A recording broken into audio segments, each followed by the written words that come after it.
In the vibrant tapestry of our communities, diaspora organizations play a crucial role in bridging cultures, fostering connections, and empowering individuals.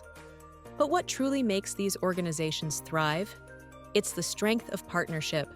What are the key ingredients for valuable and successful partnerships? Diasporas are driving development solutions and creating robust ecosystems to support safe, orderly, and regular migration. They play a crucial role in program implementation and policy formulation, showcasing their importance through capacity building, resource mobilization, and significant contributions to the achievement of the Sustainable Development Goals. Their role as community bridges, narrowing gaps, minimizing distances, optimizing strategic connections, and broadening partnerships across diverse sectors is essential for achieving both immediate and lasting solutions for development, labor, climate-related challenges, and crises on the ground.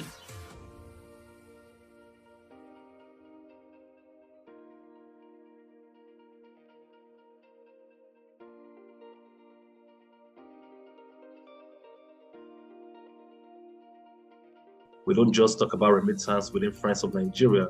We've been able to build a portfolio of Nigerian companies, entrepreneurs within diaspora, who now are committed to supporting their brothers and sisters back at home with some level of seed financing.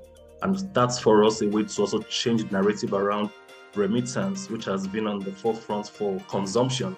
So by leveraging diaspora prowess in terms of financing, we're able to ensure that diaspora members are also critical, enablers to changing the narrative and also supporting economic empowerment for young people.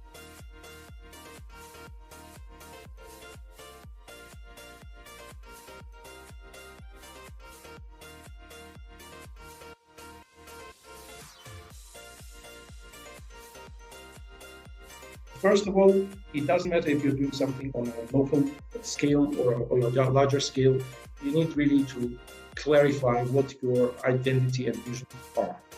And in that process, you definitely need to involve diaspora as soon as possible. So it should be a co-owner of the process from the very beginning. Again, it doesn't matter if you are a local organization or you are a state institution. Bringing together in the same space national governments, diaspora organizations, international bodies, diplomatic missions, as well as think tanks and communities of practice. We've realized from the very beginning that forging a more prominent role for grassroots community and diasporic networks in agile decision-making, such as crisis response or sustainable development in the countries of origin, may actually help address transnational issues strategically. And for this, we do have a body of evidence that is worth exploring.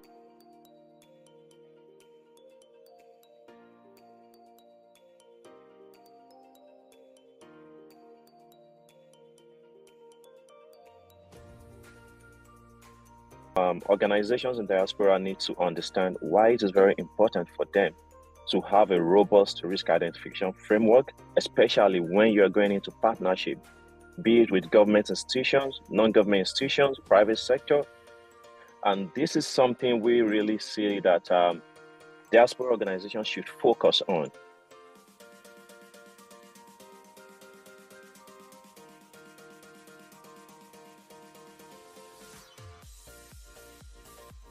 Now, the part of the lessons that we've learned is that there's a real importance in co-creating or co-designing value, because that's the only way we can actually ensure a win-win between our partners and us that are looking for more traction in Ireland in relation to our businesses.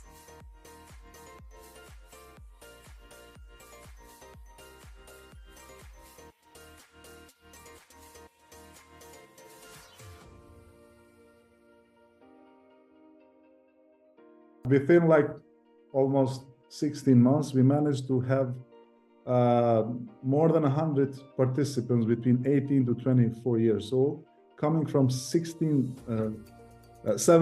different countries, who came for the first time to Kosovo and Albania to have an extraordinary tour beyond their family and traditional circles, to get to know the country, but most importantly, to get to know the people living here.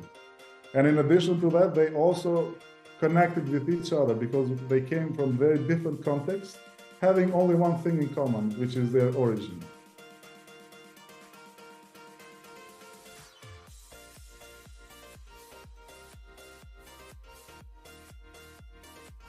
So coming to the partnership that we partner with few committed organizations, our donor in the UK and our local partners in Afghanistan, Peace Public Health Association, Central Blood Bank in Afghanistan, and of course with patient representative.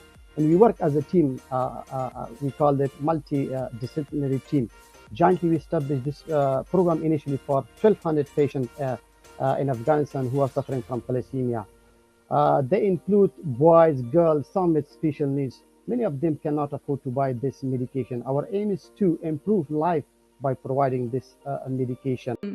I would like to stress that there is significant potential for the development of partnerships alongside and among diaspora organizations, both internally as networks of cooperation and externally through engagement with national and international system partners. If the organizations developed their capacities and they started working together more in mutual support structures, then they could really amplify their impact and in a way legitimize themselves as real contributors to the development processes targeting Moldovans. If you are a leader in diaspora organization, I would highly recommend to seek out partners, your local community, educational institutions, local authorities, or other diaspora organizations, because together we can achieve so much more. I think in terms of looking at the future of partnerships in the sector, we need to get a little bit better at understanding that power, I think articulating it and putting it to use. And I think what's important for me when we think about partnerships is to really ensure that we develop partnerships of equality rather than dependency. And I think that's the next step for diaspora organizations moving forward.